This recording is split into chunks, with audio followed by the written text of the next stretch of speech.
ئەکادیمیای مێگامایند پلەس بۆ پەروەردە و ڕاهێنان و ڕاوێژکاری، کتێبی دەنگی ژمارە 1 وانەکانی ژیان 333 وانە لە نووسینی هیمداد عبدالقهار محمد، چاپ و بڵاوکردنەوەی دەزگای بڕیار بۆ چاپ و بڵاوکردنەوە.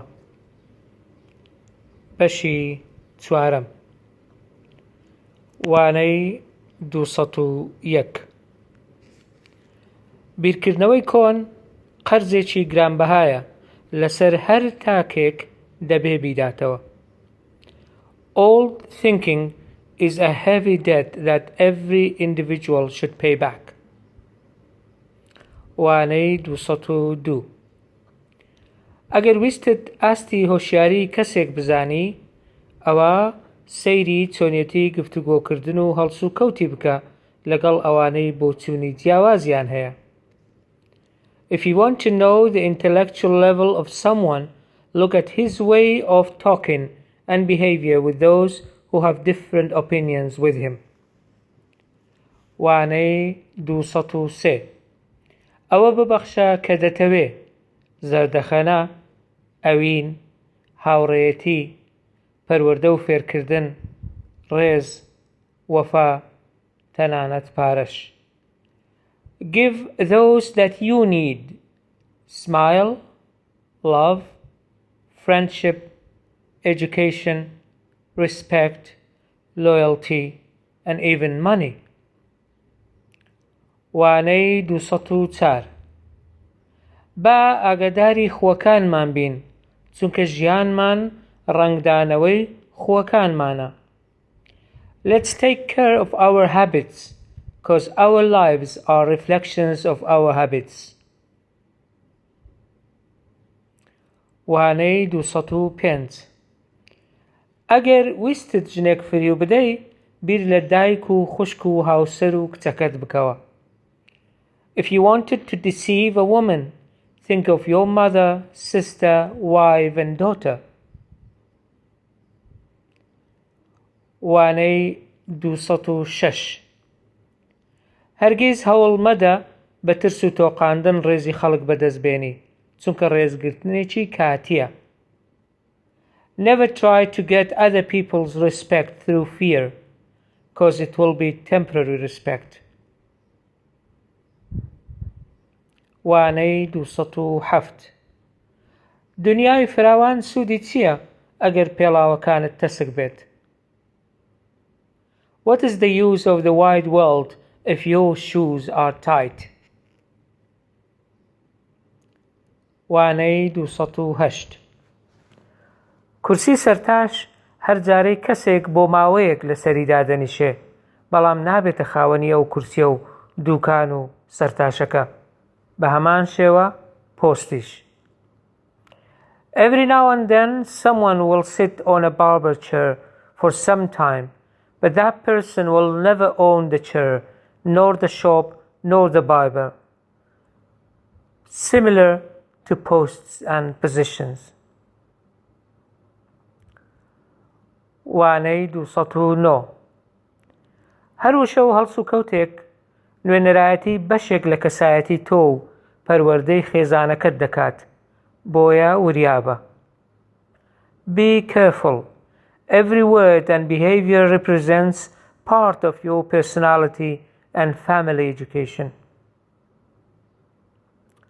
وانەی 210 میزاجی بوون نیشانەیەکی سەرەکی نەخۆشی دووڕوویی و دامامەکداریە، بۆی خەڵک بە گەمژە تێمەگە، چونکە ئەوان زۆر بە وردی ئەوە دەبینن. Moodiness is the primary sign of hypocrisy and mask-wearing disease. Do not see people like stupid, because they see everything clearly. وانەی 211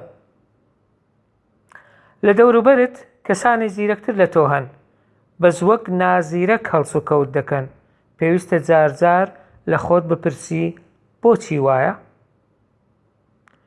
There are smarter people around you, but they behave dumb. From time to time, you need to ask yourself why it is like that. وانەی 212 ناکرێ باری کەر لە بزن بارکەی چکە خۆت و بزن شەرمەزاری خاوەن بار دەبن. You cannot load a goat with a donkey load, because you and the goat will be embarrassed to the load owner. وانەی 213 مرۆڤەکان ئەگەر لە ڕادەی خۆیان گەورەیان بکەی تێک دەچن.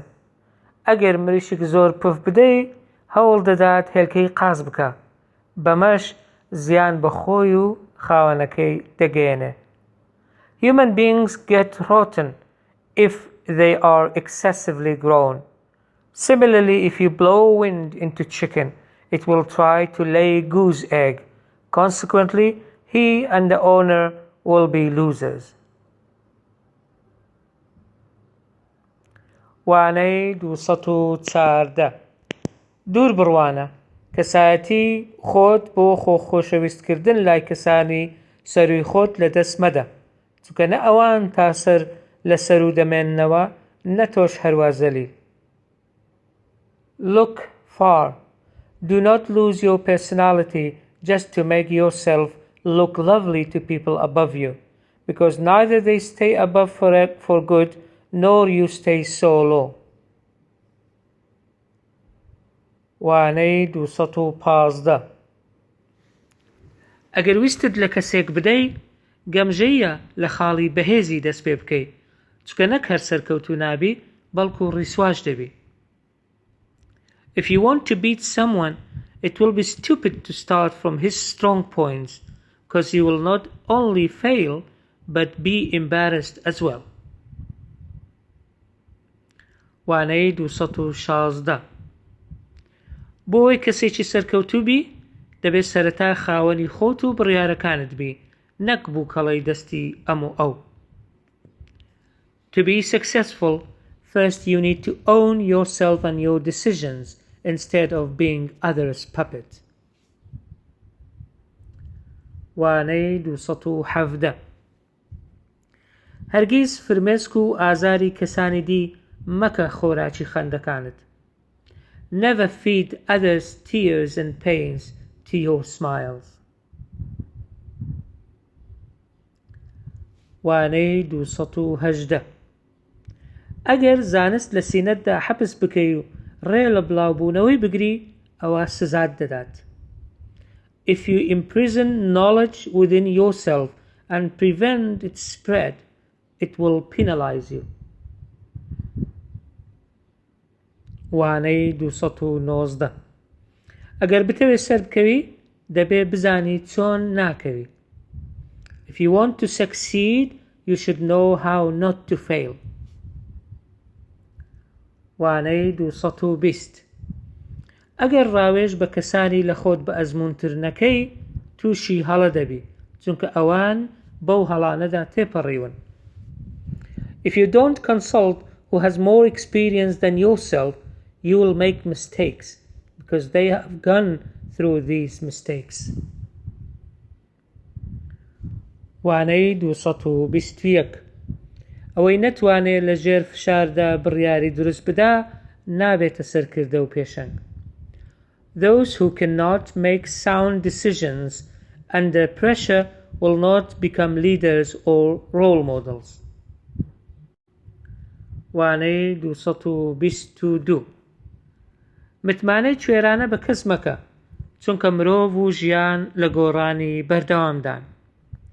Do not put your blind confidence in anyone, because humans and life are continuously changing. وانەی 223 ئەوەی شیری پێدای تیری تێمەگرە. Do not throw arrow at those who fed you milk. وانەی 224 هەندێک جار بۆ پاراستنی ڕێزی خۆت پێویست دەکا هەندێک کەس لە ژیانت بسڕیتەوە. Sometimes, to preserve your respect, it would be necessary to erase some people from your life. وانەی 225 هەوڵ بدە خۆت بە دوور بگرە لەو کەسانەی جوێن و قسە پێگوتنی سەرووی خۆیان وەک مەرهەم دەبینن. Try to avoid people who feel soothed when their superiors rebuke them. وانەی 226 زۆر جار ئامانجی تۆ سەروترە لە ئاستی تێگەیشتنی خاوەنکارەکەت بۆیە نەتێت دەگا نەلێت دەگەڕێ. Often your objectives are beyond the level of understanding of your employer. Therefore, he neither understands you nor allows you to work. وانەی 227 ژیانی تۆ یەکسانە بە بڕیار و هەڵبژاردنەکانت نەک ویست و ئارەزوەکانت. Your life is equal to your decisions and choices, not your wishes and desires. وانەی 228 دەست لە پشدانی نەیاران جیاوازی نییە لەگەڵ ڕاوەشاندنی چولکە و داران. Commending the act of your enemies does not differ from attack with a stick.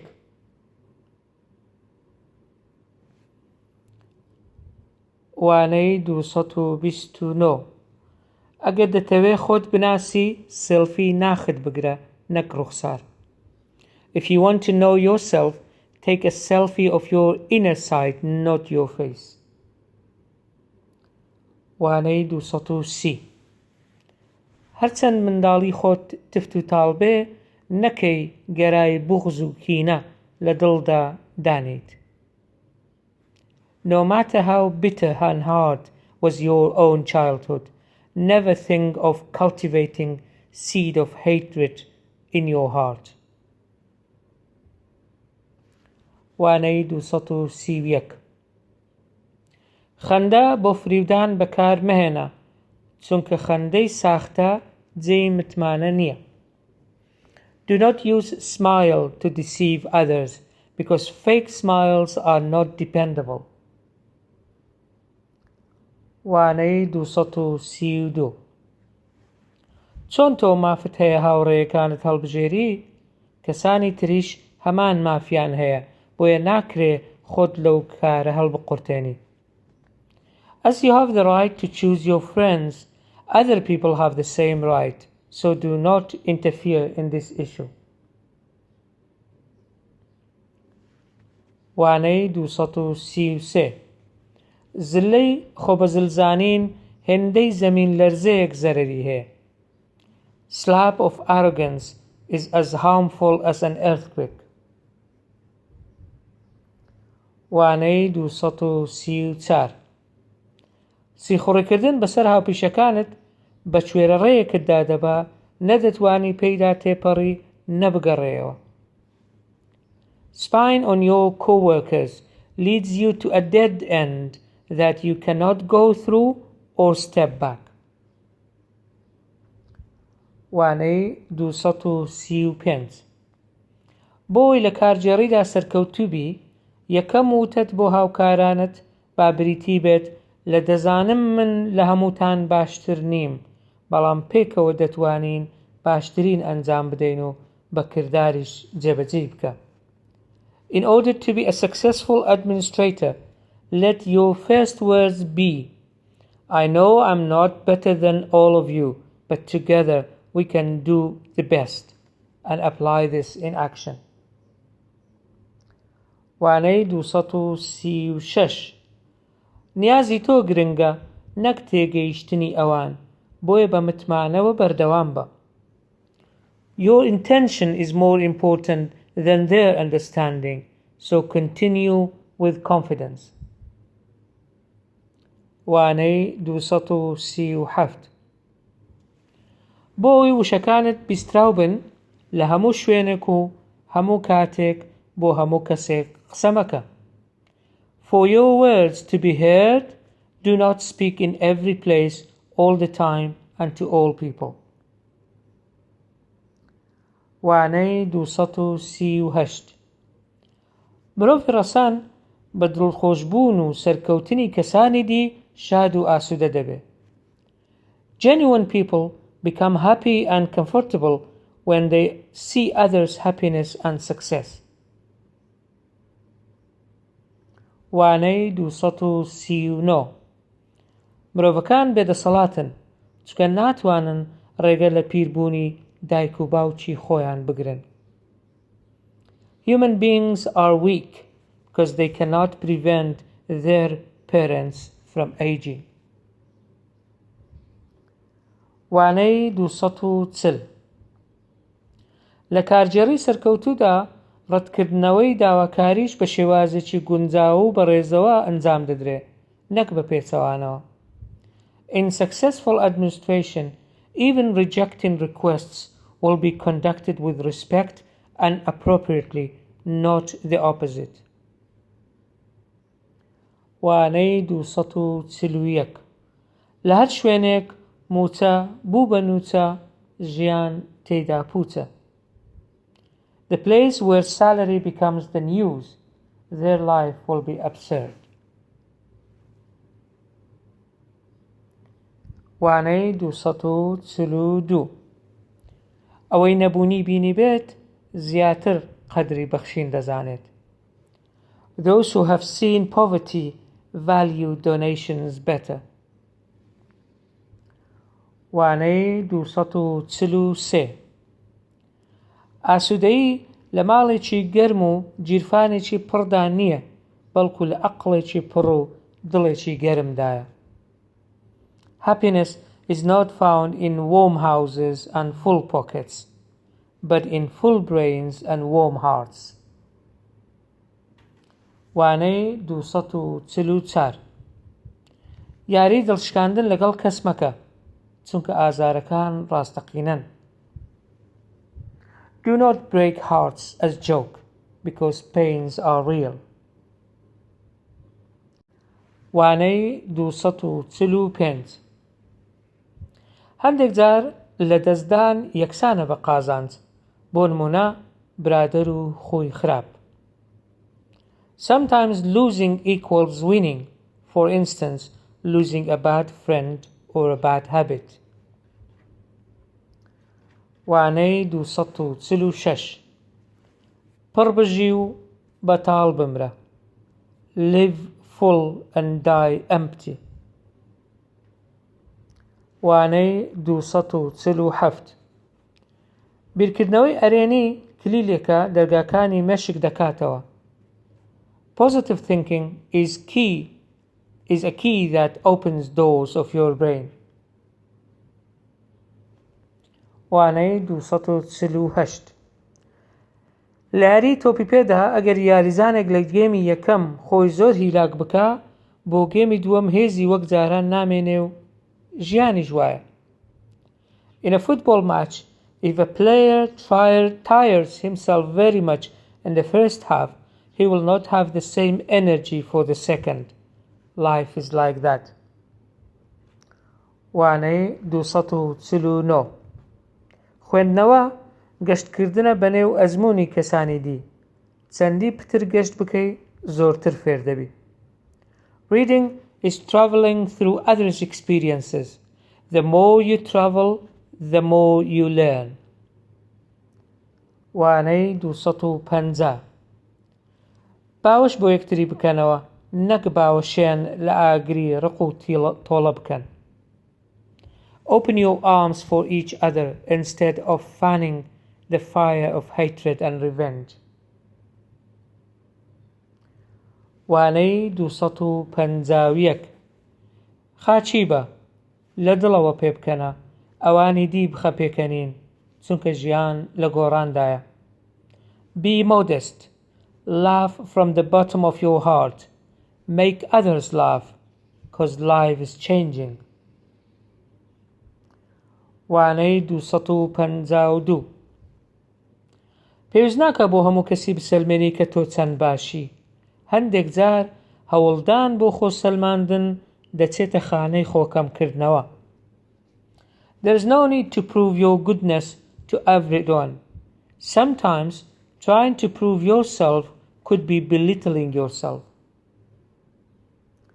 وانەی 253 لەبیر مەکە قەت ڕێگای نادروست مەگرەبەر بۆ گەیشتن بە ئامانجێکی دروست. Don't forget, never try incorrect route for getting to a correct goal. وانەی 254 زانیاری هەڵا بکەیتە بنەمای بڕیاردان هەموو کات دەرەنجامەکانت خراپ دەبن. If you base your decisions on false information, your results will always be bad. وانەی 255 درۆ خراپە، بەس درۆکردن بە دەمی زانست خراپترین جۆری درۆیە. Lying is bad, but lying about science is the worst type. وانەی 256 هەرگیز ڕێگە مەدە سپڵەی و دووڕیی و نادیدەی هەندێک کەس وات لێ بکە بڕیاری خۆدابەزاندن بۆ ئاستی ئەوان بدەیت. Never let ingratitude, hypocrisy of some people make you decide to take yourself to their low level. وانەی 257 گەورەی کەسێتی خۆت مەخە بەرامبەر بچووکی عەقڵی ئەوان. Do not equalize your great personality to their small mind. وانەی 258 هەندێک جار ناچار دەبی بەسەر هەڵەکاندا باز بدەیت. Sometimes you will be forced to jump over the mistakes. وانەی 259 لەبیر مەکە دەستکەلابوون لە کارگێڕیدا هۆکارێکی سەرەکی هەرسهێنانی دامەزراوەکانە. Don't forget, being someone else's hidden marble is the main reason for your institution's collapse. 260 هەندێک جار یەک وشە بارتەقای کتێبێک هەست و سۆز دەبەخشێت و هەندێک جاریش یەک وشە دونیات لێ سەراو بندەکە، بۆیە دەبێ زۆر وریای وشەکانمان بین. Sometimes one word speaks out a book of emotions and feelings, and one word can turn your world upside down. Hence, we have to be aware of our words.